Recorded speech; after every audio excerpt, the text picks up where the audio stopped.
And welcome on this Friday afternoon. Whether you're watching us on Facebook or Periscope on Twitter or YouTube, if you have comments, questions, you can type them. We can see them. Hello.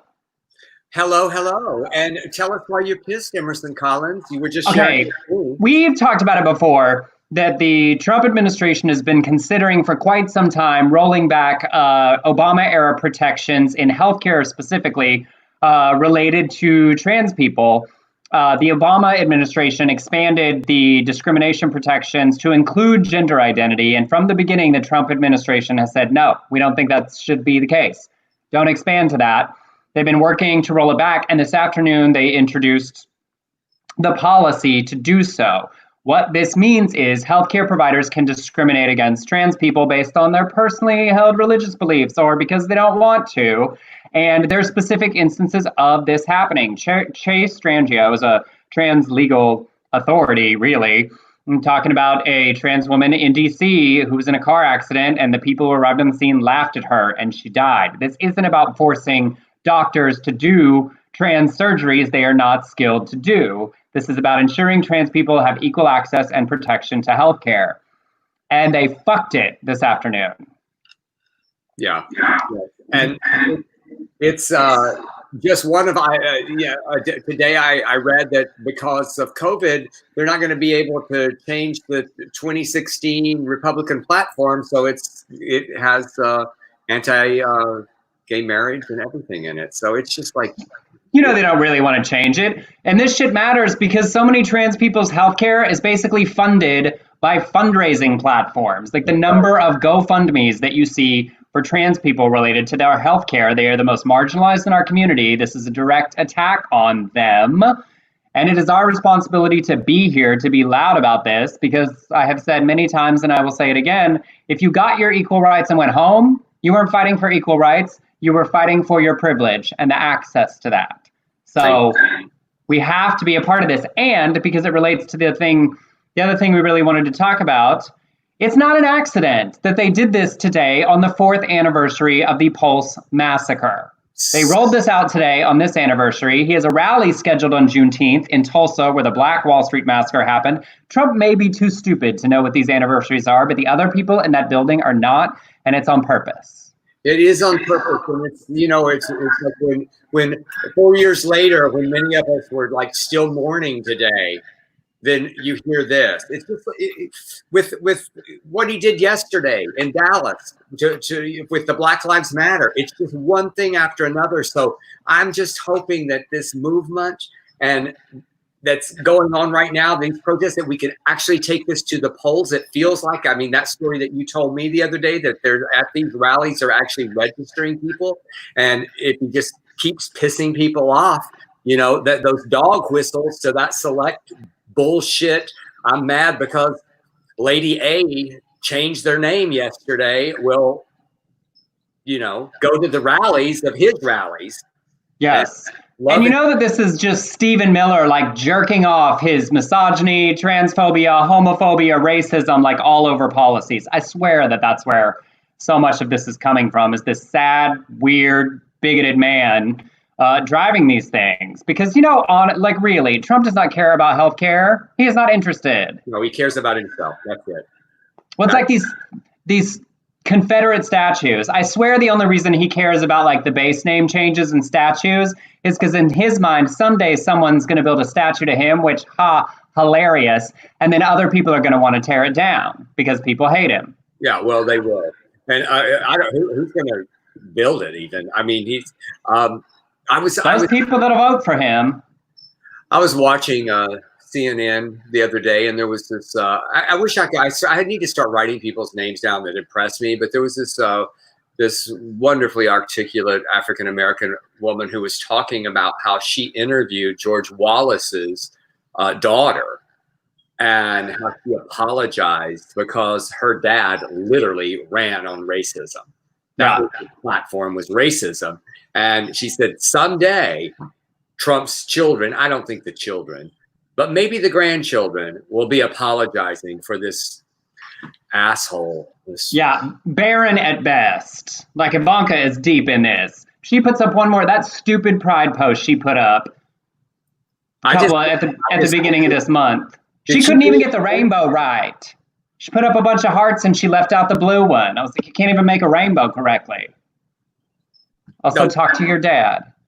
But at the same time, it is, in this Pride and Protest series, as we've been talking, I do love seeing in the protests and the activism people yanking down Confederate statues, actually talking about these bases we named after the worst bigots of this periods.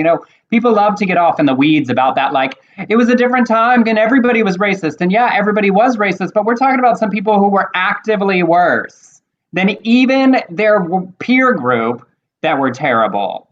Like, somebody said today, did you see? I mean, I'm sure you've seen. Well, if we tear down the statues, people won't know the history. Oh, please. I said a long time ago when all the statue shit started happening, I said, just get them all and on one of these bigots' properties, build some fucking warehouse and call it the Bigotry Museum and put all those things so that these assholes can go in and see them if they need to. I don't need to. Also, it's not like the plaque underneath says this person is racist and was like just defending the right to keep black people as property. It doesn't say that. The statue is not educational. Why are we one of the only countries in the world, I don't know of any others I can think of, that has a massive number of monuments to the losers? Well, and I remember when I was a kid, and I believe it was in Brownwood, Texas, there was Robert E. Lee High School. I mean, it's, I wonder if they've changed some of that. They're trying to change those. Also, for people who don't know, the vast majority of Confederate statues were built in the 50s and 60s as a reaction to the civil rights movement. They weren't built in the 1890s. Y'all, that's the reason they're all made out of that weird cheap bronze, because they were like basically mass producing them to be like to black people who were fighting for equality they were promised 100 years before, which comes to the Juneteenth anniversary. And I told you, I'm in a mood. Dell was laughing at me earlier because like I'm angsty and in general and been a little snippy, and I'm trying to direct it at the correct places. But this goes to that intersectional thing we're talking about. All these things go together, right? Black Lives Matter. 2 trans women of color were murdered this week. We are talking about denying healthcare to trans people. All of our fights for equality and for equal treatment and equal access are related. Amen. And it's okay that you were snippy. I'm okay with it. I'm okay.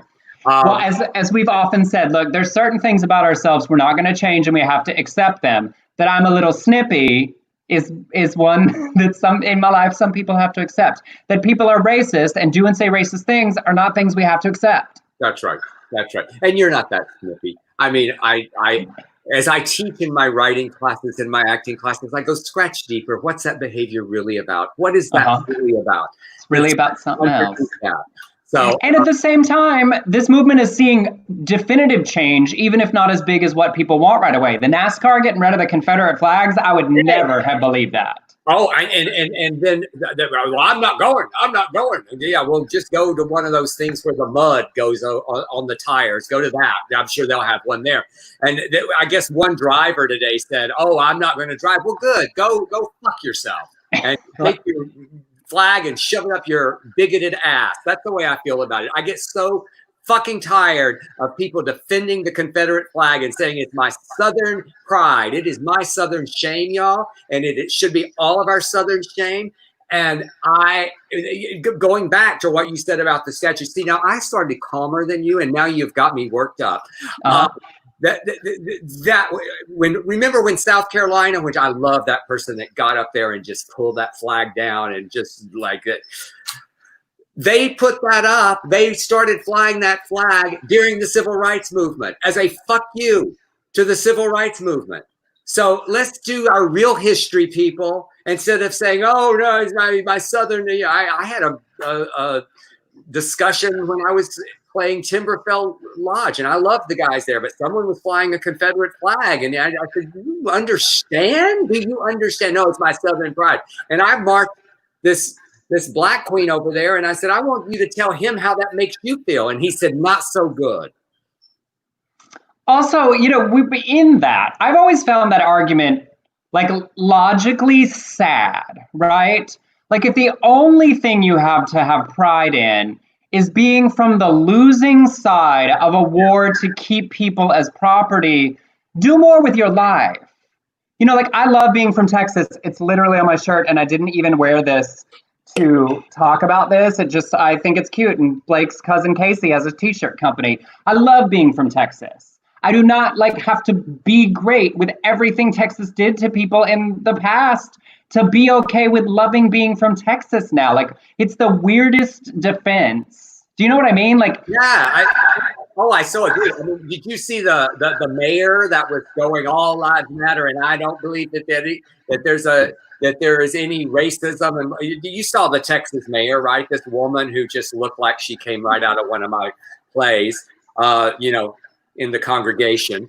And I tweeted it. I tweeted the story and I said, I am a proud Texan, but this does not make me proud. This is one of the reasons I left. And when people ask me, well, why did you leave? And I go, well, besides the racism and the homophobia and the bigotry, it's a great place to come from, and there are lots of great things. And I say that as a joke in a way, but it's true. There's a lot of fucking bigotry still there. And all you have to do is go read the Twitter feed of Lady A yesterday. Well, and also, why don't we be proud of being from places that are doing better? Be proud of the progress, not of the history.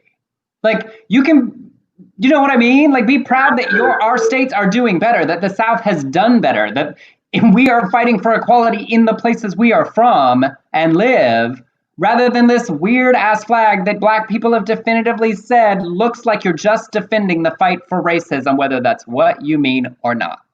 Well, Emerson, I was like, I would, you can go down a rabbit hole on Facebook, on Twitter, on Instagram, or whatever. But yesterday, I keep going back to this, and I know that it sounds a little bit, it's not trite though. They made a big statement about it. Lady A, they changed their name, and it was as if they massacred babies in the street.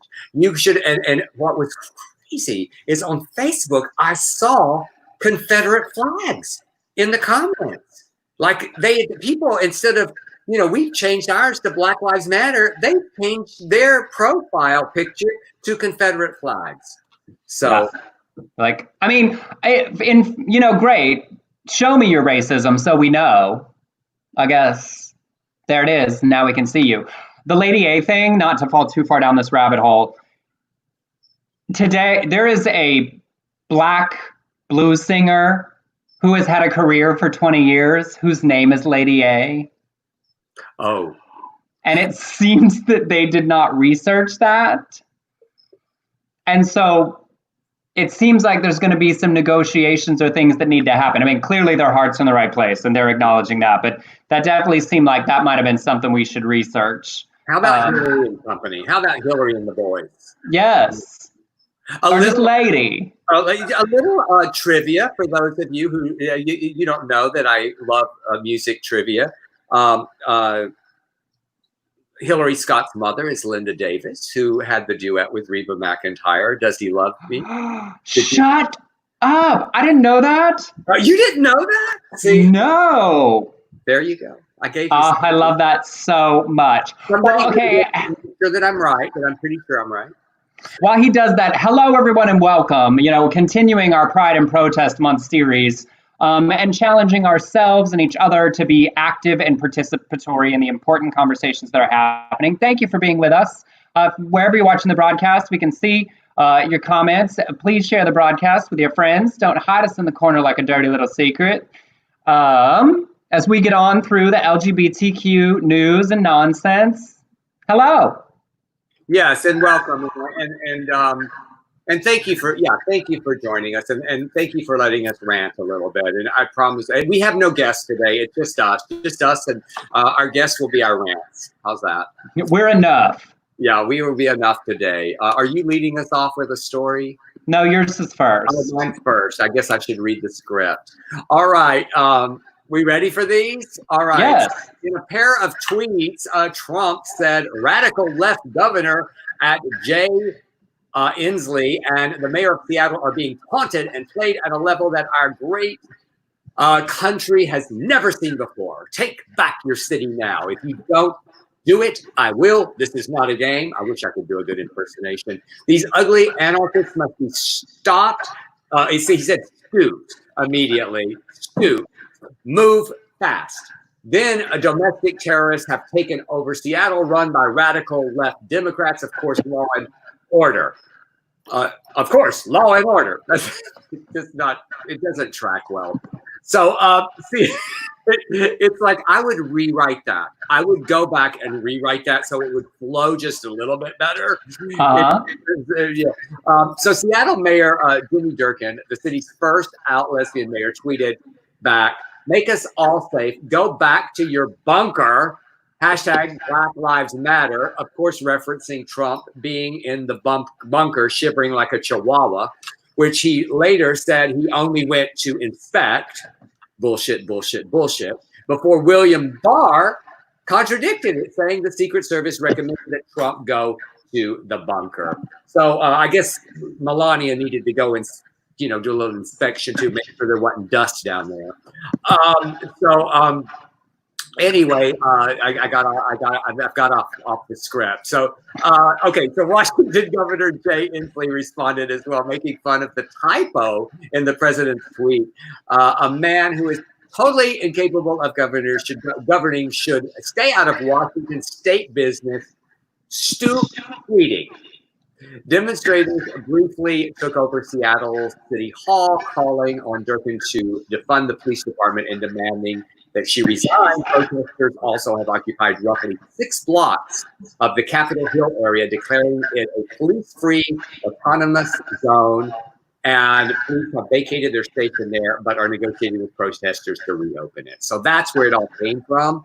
And Trump just thought he could do something, and he did not. Also, I saw on Dan Savage's Instagram, he and his husband, Terry, went down to this autonomous zone that essentially is like a police-free zone right now. And they said everybody was friendly. They were giving out masks and hand sanitizer. So this very specific form of protest is seeming to work really well. And they're making a very strong statement in Seattle about what they want. Absolutely. And then in Georgia, on Tuesday, their election was so badly executed, with many concerned about the problems it creates leading into the important November election. Voter suppression has been an ongoing issue in Georgia. Last year, Republican Brian Kemp narrowly defeated Stacey Abrams in the governor election after many African-American voters reported difficulties voting due to the exact match standard of names. In addition to non-functional voting machines, this week's election saw a ton of difficulties in Fulton County, where Atlanta is, including a delay in absentee ballots being mailed during the pandemic. Many voters waited in incredibly long lines in the heat. Pose star and activist Angelica Ross, who hosted that Advocate presidential forum last year, tweeted that when she arrived to vote Tuesday morning, she jumped in to help untrained staff begin their operation. She said, "Not only did I vote this morning, but I actually opened the polls this morning. The volunteer staff didn't know how to. I trained them on how to program the voter cards, open the polls, and turn on the printers." Kemp and the Republicans are fighting against mail-in ballots and changes that make it easier and safer to vote. And this really matters because voter disenfranchisement is real. If you make lines really long, it affects people who can't get time off work because voting is its national holiday. That is suppression, that is disenfranchisement, and it violates the right of all American citizens to vote.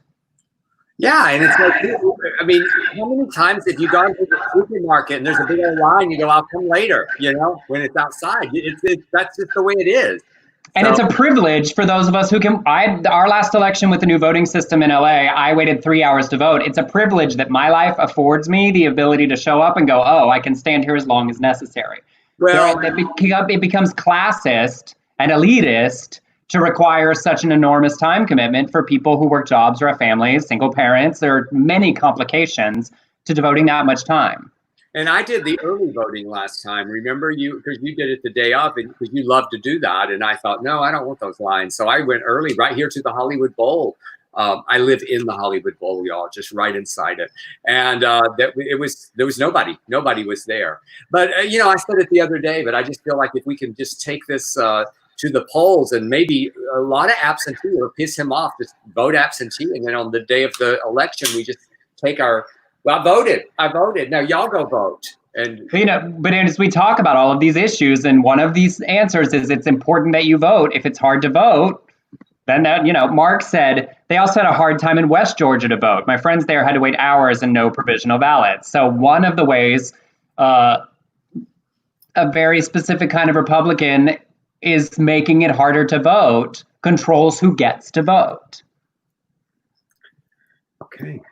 All right. Well, on a lighter note, I guess it's a lighter note. It's definitely a lighter note. No, we're trying to keep keep the range of the show moving. So this is about sex. So don't go away. I'm going to talk about sex now. Let's talk about sex, baby. By the way, I censored myself, and I shouldn't have censored it. I said, well, at least Lady A cannot take Lady G. Okay. As COVID-19 lockdown restrictions began to ease in New York City, officials have issued revised sexual health guidance. Okay, you got me right there. This includes suggestions that residents get creative in their sex lives.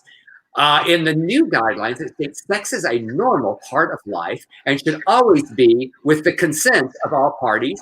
Yes.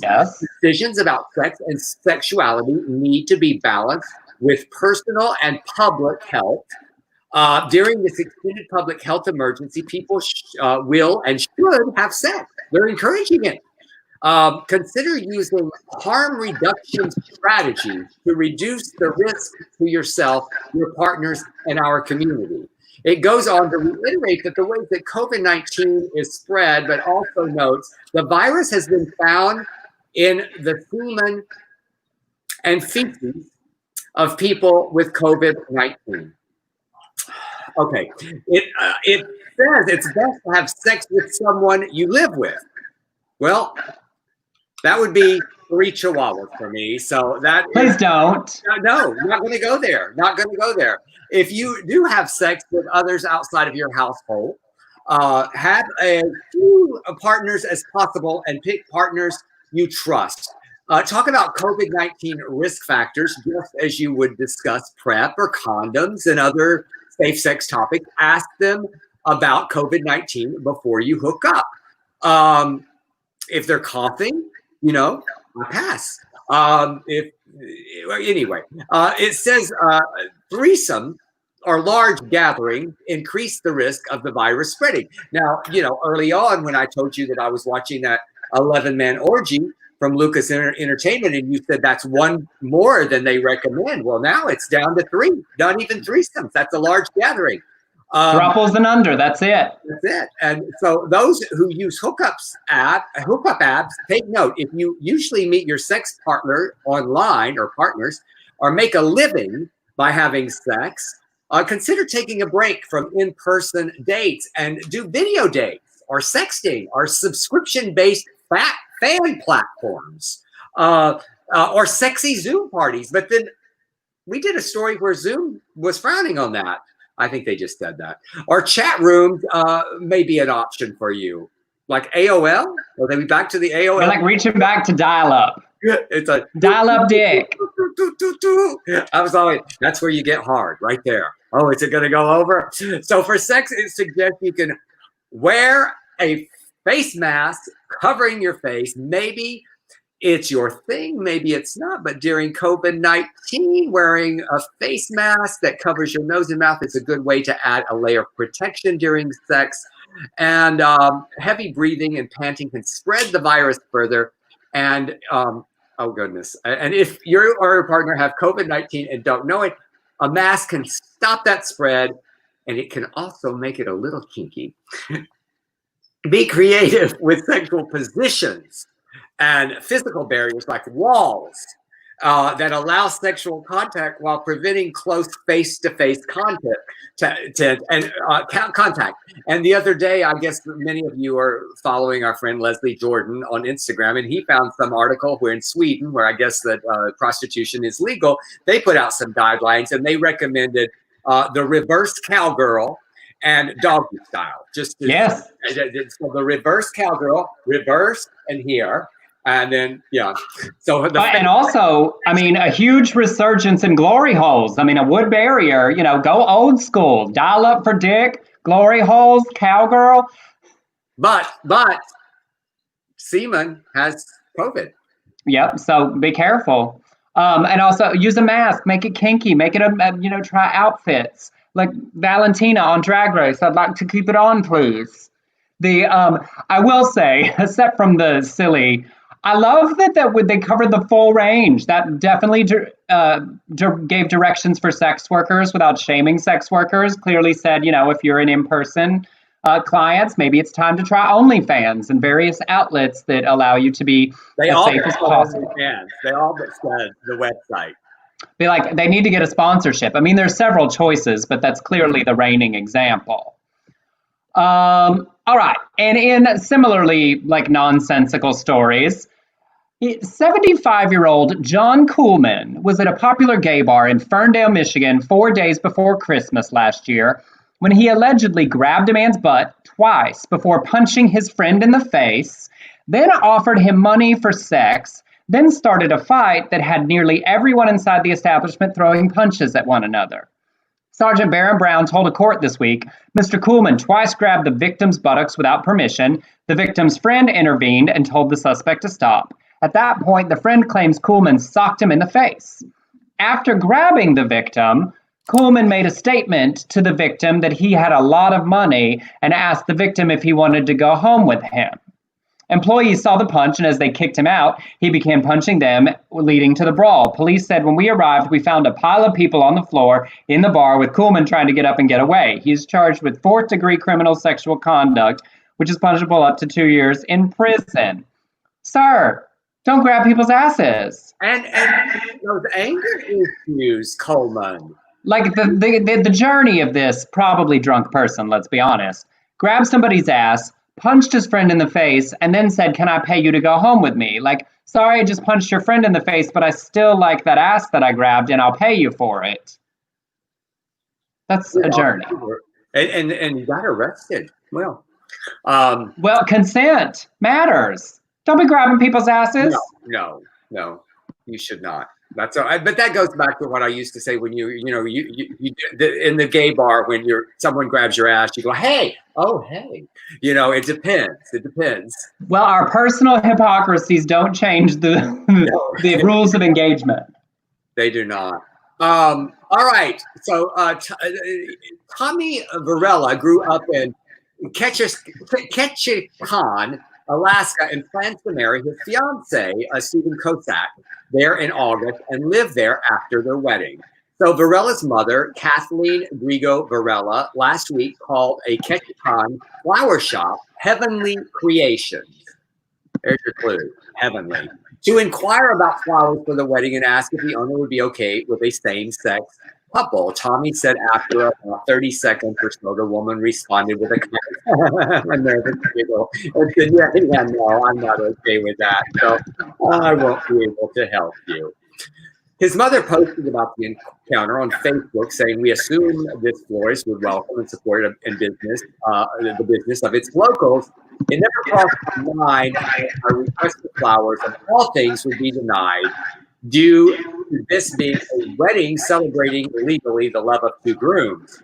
It was honestly a shocking blow that left me heartsick. They have now ordered flowers from a Safeway supermarket, and said the store might not be as local, but the loving and caring way that we are treated by the locals that work there have made all the difference. Yay, Safeway. Well, more than 100 people gathered to protest outside Heavenly Creations last Friday. Varela said, this is a demonstration of love. That love is okay. More importantly, we have an anti-protester with a sign that says, it's okay to be a Christian. Her name was Vera Lisso. There are Christians on our side standing right here now. No one is saying it's not okay to be a Christian. We're saying it's not okay to dehumanize and devalue LGBTQ people's lives. Supporters of the couple have donated hundreds of dollars to pay for the flowers, and Varela and Kosak plan to give any leftover funds to charity. So there you go. Let's make something nice out of this bigot, Heavenly Creations. So if you're up in Alaska, don't go to Heavenly Creations. I love that the locals that worked at the Safeway were like, yes, we'll make you fancy flowers. Also, she ought to change the name of her store from Heavenly Creations to Begonias and Bigotry. Like baby's breath and bigotry. Like, ma'am. Did you just come out right on the spot? Did that just come out? Yes, I was proud of it. That's a very good one. You did. It's just so tired of these people. Like, stop. It's so stupid. It's just it is, especially given that businesses are suffering right now. I bet a few of these bigots are like going, maybe now that COVID has made us go broke, we should let those homosexuals have their flowers. Or rocket science theory. Why don't you just demonstrate Christ's love and let them worry about it with their creator? Shut up. I'm so tired of that. Anyway, in fun and sad news at the same time, I love how many people are using their platforms to really talk about trans lives and Black Lives Matter. Beloved Olympian Adam Rippon announced the other day he had donated to the Okra Project, a charity aimed at helping underprivileged Black transgender people. Then, fellow skater Alexei Yagudin of Russia, the 2002 gold medalist at the Olympics, in a now deleted Instagram post, referred to transgender people as Earth's mistake, asking, "When will you die?" In response, Rippon decided to donate even more to the organization, but in Yagudin's name, saying, "When Olympic gold medalist Alexei Yagudin found out I donated to a charity that helps Black trans people, he said he couldn't wait for people like me to die. Because of that, I feel inspired to donate another $1,000 to the Okra Project, but this time in his name. There's so many homophobic, transphobic, and racist people in sports, and it will not be tolerated. It doesn't matter how well respected they might be in their own sport. If they're hateful, they suck. He apologized, but I don't accept it. He can take his apology, homophobia, transphobia, racist comments, and his Olympic gold medal and shove them up his ass." Yeah. I love petty for a good cause. Oh my goodness. And I love that he went on a rant and he was like, and no apology. No, I'm not going to accept your apology. Fuck you. This isn't something you said a decade ago. This isn't where you could demonstrate that you have made progress in your life to be a person, the nonsense things you said once before. This was your response to his post. Take your apology and your gold medal and shove it up your ass. Well, also, that'd be painful. For some. That disc is sizable. I think that one thing that that we're all observing is that when someone is forced to apologize, it doesn't feel, when they're outed, when it's suddenly like, okay, you are a horrible human being. Everybody's coming after you. Oh, now I'm sorry. It doesn't really resonate, And also, you got caught. And also, there is a difference between things like, I made a thoughtless joke, I did a dumb thing, I said something and now I understand how it could be received by people in a way that I didn't mean and that was hurtful. There are scales. Saying, "When will you die?" There's no color to that. There's nothing beyond literally saying, "I wish trans people did not exist." That is not where we can have a conversation about growth and doing better and demonstrating works since the terrible thing. There is no gray area in that conversation. Fuck all the way off. Yeah. And on a side note, we love doing the show. We love that you all join us. Obviously, we are out of work entertainers. We literally got news today that one of our projects is pushed to next year. We don't know when we'll be able to work and make money. If you are somebody who's donated to all of these important causes right now and still have money left over that you would like to share with us, we will happily take it from you. You can Venmo me at Emerson Collins or send us PayPal, beardcollinshoresproductions@gmail.com. Truly, thank you to those of you who can and do. It's appreciated. It is needed. I will be frankly honest. And to those of you that can't, no shame, no worry. We are thrilled that you're here, that you share the broadcast and are participating with us. This is just for people who can and want to support the work that we are doing. It's all in the banner below. And yes, we're very grateful, and we know so many people are struggling right now. So only if you can, and the Lord leads you. If you won't miss it, is the way we say on every project. What's that? What'd you say? 3D Jesus. If 3D Jesus behind me leads you, if he's calling you, for that Venmo, then do it. But but he could call some of his followers. Oh, that's true. that would be helpful. Call that woman at Heavenly Creation and say, "Shut up." Speaking of his faux followers, Franklin Graham is back in the news, and he had some thoughts on President Trump sending the federal troops out and then tear gassing the peaceful protesters so he could take a photo of himself outside the church holding an upside down Bible. Franklin Graham wrote in an op-ed, "I was asked if I was offended by the president walking out of the White House, which is his backyard, and walking over to St. John's Church. Offended? Not at all. This made an important statement that what took place the night before in the burning, the looting, and the vandalism of the nation's capital, including this historic house of worship, mattered, and the lawlessness had to end. And I am not offended that he held up the Bible. As a matter of fact, I was encouraged. I appreciate it. The problem we are facing in this country is a spiritual and moral problem. New laws and more government giveaway programs are not the answer. I'm disappointed that some of the president's harshest critics about going to a church were clergy. They should be thanking him rather than criticizing him." Just so exhausting. It's like there's that performative speak when we can just see right through. Like, it's just so tragic and sad. I just love that the word moral comes up. There is no morality in this man or in this man who made these statements. It's just like, come the fuck on. He was literally asked, "Is that your Bible?" And his response was, "It's a Bible." It's like, where's the Bible? Where's the Bible? Can you imagine Donald Trump doing Bible drill? He doesn't know where a single book in the Bible is. Well, Corinthians 2. What did he say? Corinthians 2 Corinthians. 2 Corinthians? 2 Corinthians, is that what he said? Like, sir, you have never been in a church. Nobody in the history of ever has called it 2 Corinthians. Can you imagine Donald Trump singing Amazing Grace anywhere? You know what? He thinks it's about the amazing race. Oh my goodness. All right. That was new too. I've never thought of that before. Right. Amazing Race. Well, I don't think he would sing. Because he thinks it's about white people. Oh, Amazing Race. That's what he Or did. The TV show. Well, and his favorite, he did have a favorite hymn as a child. It was Jesus Loves the Little Children. He had a different version of it. Jesus loves the little children, all the children of the world, white and white and white and white. They are precious in his sight.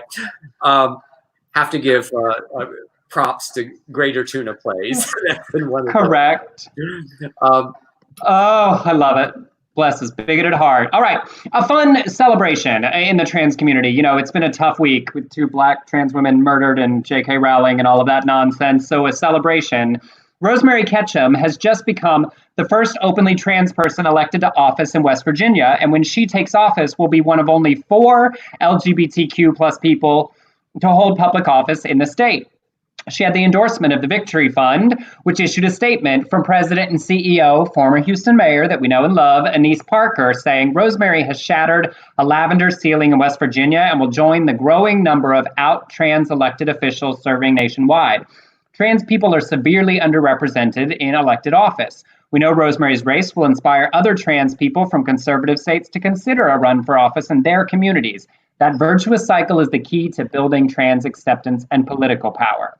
She was elected to the Wheeling City Council, and her priority issues include advocating for affordable housing, addressing homelessness, the opioid crisis, and improving infrastructure, all things that affect the trans community specifically as well. She said, "We have too many systemic problems we have to address, including homelessness, addiction, and disenfranchisement. People don't feel like they are a part of their community, and one of the things we have to focus on is why people are not feeling like part of the change." So huge excitement and support for Rosemary Ketchum and her ability to influence the Wheeling community in West Virginia. And then just a quick little follow-up on Chicago. We had the Chicago police officer who yelled a faggot at protesters. He's now been identified And the Civilian Office of Police Accountability recommended that his powers be stripped. It's like his superpowers. They're going to take them away. I mean, but great, but progress being made. They'd identified him taking the power that he has in his position away, demanding change, whether leaders want to or are reluctant to, leads to change. We're seeing yesterday I woke up to it. Matt Hayes, our good friend, he sent me this tweet where this woman filmed this these Karens. I love poor real Karens that now have this name. Karen is being associated with these racist white women. But did you see that one, Emerson, where she filmed her? The woman went to the police station after calling her the N-word, and she just followed her right to the police station and confronted her right there in front of. It's fantastic. It's fantastic. Yes. It has a mental breakdown, and it has been shared maybe 54 million times on Twitter now. So this woman's face is everywhere.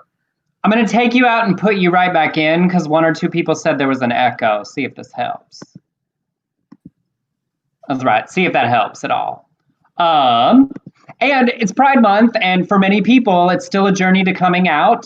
So I want to share a higher profile coming out journey. Actress Kyler Lee, she plays Supergirl's lesbian sister Alex on the CW series Supergirl, and she was also Meredith Grey's younger sister on Grey's Anatomy, and she penned a heartfelt coming out letter on the Create Change website, an organization she helped co-found. She posted a message saying, "When I was told my character was to come out in season 2, a flurry of thoughts and emotions flew through and around me because of the responsibility I personally felt to authentically represent Alex's journey.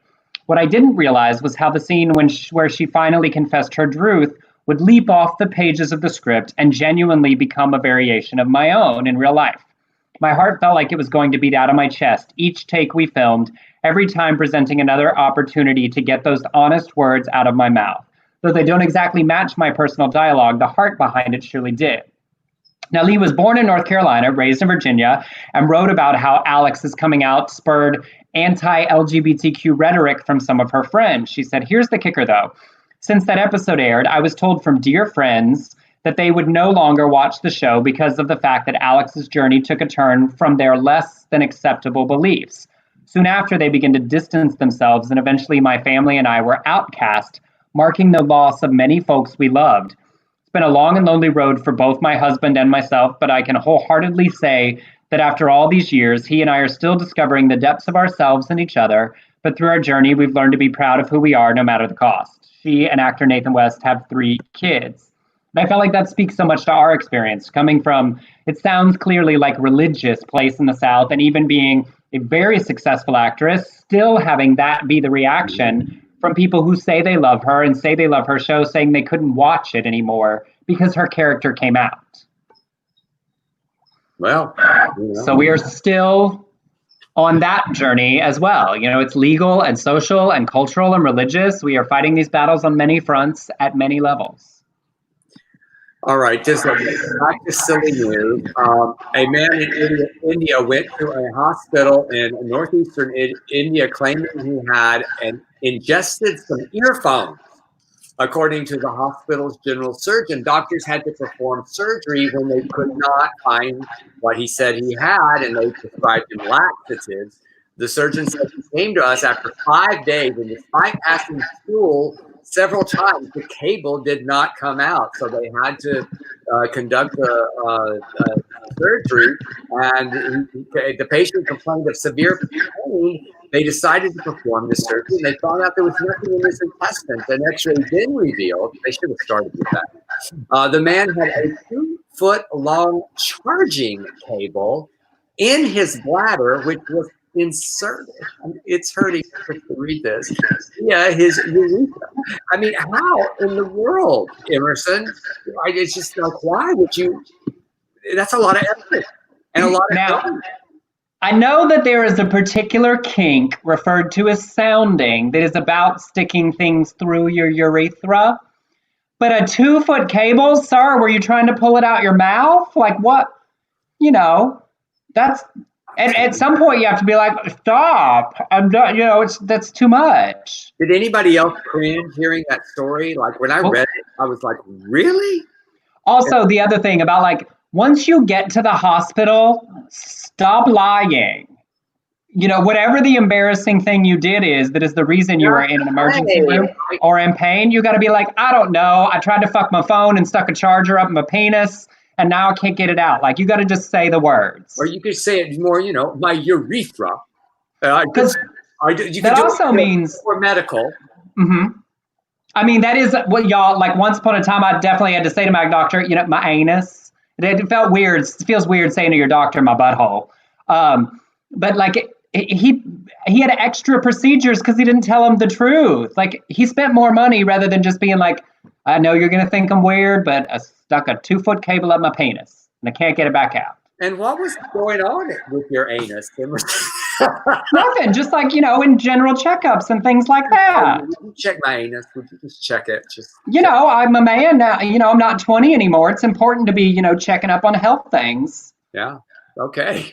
All right. But then the nurse practitioner was very professional about the things. Well, I wanted to bring it back a little bit because when we took that Tuesday off and really wanted to focus exclusively on Black queer people and Black Lives Matter last week, we didn't get to do a wrap up on the Drag Race finale. Oh yeah. So, did you watched it? Yeah. I did. Of course, I did. I thought they did a really great job of figuring out, you know, interesting, unique things to do to make a visually compelling show and still feel like it was still a competition. I mean, you know, just Dolly saying she was Leslie Jordan was that was enough for me. I mean, just that shot of Dolly sitting in her drag closet, because that is what it is, a drag closet, was worth the whole episode. I was wondering, did they have to, did you think that Dolly decorated a little bit, or she just walked in and that's the way it is? You know that, I mean, she might have spruced it up a little bit if it was messy, but that would have been way too much set dressing. She might have dragged those two boas. I'm going to move them over here into the camera. It was a fantastic shot. She looked great, and that was hysterical. And of course, I knew about it a couple of days before. I'd helped Leslie with his response with it over here, social distance filming. And it did, you know, it was sad to not have the enthusiasm of really seeing the finalists perform in front of a big crowd and have the energy of the crowd. But I did love the like close-up lip sync, which, by the way, I felt like Gigi won the close-up lip sync and then Jada won the big performance lip sync. Yeah, I was worried about Jada actually at that point. I thought, okay, Gigi's going to sneak in behind for here and win. And if y'all don't know, Jada won. And then Crystal Method, she just did her thing, which was great, you know, but I love her. Oh, so much. Like that, like puking the baby birds. I love that she got to show what her drag is. I mean, I thought it was a great representation of different kinds of drag. And Jada was on the upswing for me to the finale. And I thought she absolutely earned the crown, particularly with the energy and magnetism of the final performance. And so, but I thought it was great. It was a great, energetic finale despite the limitations. And now we're on to All Stars. I wanted to ask you something, Emerson, because you're such an aficionado when it comes to Drag Race. Like Gigi Good is from LA, is from Los Angeles, and we don't have as big of a drag, you know, performance place or anything here, like say the Rose Room in Dallas or Lips in Atlanta, but I'd never heard of her before this. She just sort of came out of nowhere. I mean, I don't remember her ever at anything. I mean, I'm not as social as you, but I was wondering, had you? I didn't. I mean, I'd seen her on Instagram, you know, because she was definitely a big Instagram look queen, but she's also really young. So, right. Yeah. All right. The same thing. I was surprised that, you know, we were talking about the All-Stars. Angina is LA. Oh, yeah. But it has been for a long time. That like Angina, Mayhem Miller, Morgan McMichaels, you know, the real LA local queens that have been around for a long time. It's Vicky Vox, Ray Latre. You know, there is a hardcore central group of like, of course. Right. I loved the first All Stars episode. I love seeing people do what they want to do. I was very disappointed Derek Barry went home because he's such good television. I know it. I was shocked they sent him home because that feud that he has going with that India Farah. Yes, I was like, I need to know more about that feud. Uh, Yes, the like behind the scenes Las Vegas drag, and apparently it's been going on online this week as well. I love that because I do like juicy drama that doesn't matter. Like this is just interpersonal queens at the club drama, and I can get very invested in that. So I'm thrilled that All Stars is rolling right on, and we get more Drag Race for a while. yeah, I'm honestly just getting to know a lot of them because I knew Blair St. Clair, who is so beautiful. That is like really amazing drag, and Yes. and of course Shea Coulee. I remember Shea Coulee, and who else did I remember from it? I guess that's about Mayhem Miller. Was recent for you. My two big rootings are Shea Coulee and Jujubee. Juju's one of my favorites back from the Raven, like the early seasons. I like a lot of these queens, but those are the I really want them to push. I love Blair's new confidence. I'm excited to see Miss Cracker perform with less. I love Miss Cracker. I was so happy. Now that one, she's pretty amazing. She hits in that smart, witty place that I love, and I'm hoping that with her confidence issues and that sort of self-esteem problems from her season out of the way, she can shine. But Juju and Shea sort of have my heart in seeing how it goes. And every now and then we have to admit that there's some good distractions, and that for me that's one of them. You can just I love on Friday nights. I can just get a little stoned and watch Drag Race. That's my thing, and eat. And it's celebrating our community. People that can have qualms and issues and with various things and whatever, but it's a huge platform for entertainers doing really interesting and fun things, and I love that. Well, y'all, first of all, it's just us and we've got a few minutes. Does anybody have any questions, comments, any particular thing from the week you want our thoughts on before we head into our Friday nights of things? Kathy says that you crack her up, Emerson. You crack her up. We try to educate, inform, challenge each other, and also entertain. Oh, Matt asked, who would each of you choose as Joe Biden's running mate? Well, I'll tell you, it's easy. I would choose Elizabeth Warren. I know it's not going to happen, but she is the candidate that still speaks most directly to my progressive heart with thoughtful plans to address systemic capitalism issues and economic issues. That would be my dream choice, even though I know she's not really on the list. I've just well, who do you think is up? I mean, Stacey Abrams rumored, Kamala Harris. What's her name? Val Demings. Is that I love her actually. I've always loved her in those. She gets fiery. I like that. Yeah. I don't know. In his safe world, I feel like Kamala is the choice. I think she's always been the choice. I think great considering other people, but I feel like they work together in the Senate. Joe is a safer man in the direction of progress and things. I would be surprised if that's not the decision. She's very, very good. I mean, I was on her train early on, and then she lost the steam. Notice that. It's like the steam. Kamala's in the category of I had 5 people, before Joe as they all slowly got knocked out.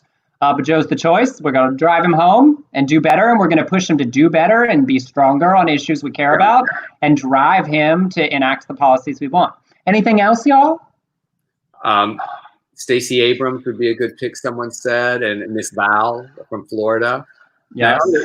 Then they've moved. Oh, they've moved that Republican convention because they weren't at Jacksonville. And that is so I'm not correct. I'm not sure I'm going to win North Carolina now because of Joe Biden. So I need Florida, and I love that he's claiming he's a resident of Florida. I mean, he was New Yorker for so long, but now he's a Florida resident. And y'all, can I just say that I hate so much Kayleigh McEnany. I just cannot stand her. I think I don't like. I think I like her worse than. Or dislike her worse than Sarah Sanders. I really do. I mean, her justification, and then the fact that she wears that fucking cross. It just not the cross. You know what I'm saying. Yes. Well, Kayleigh McEnany's in the Candace Owens camp of it's pure opportunism. It's just like Kellyanne Conway. It's like this saying these things is a way for my personal advancement and my personal opportunity.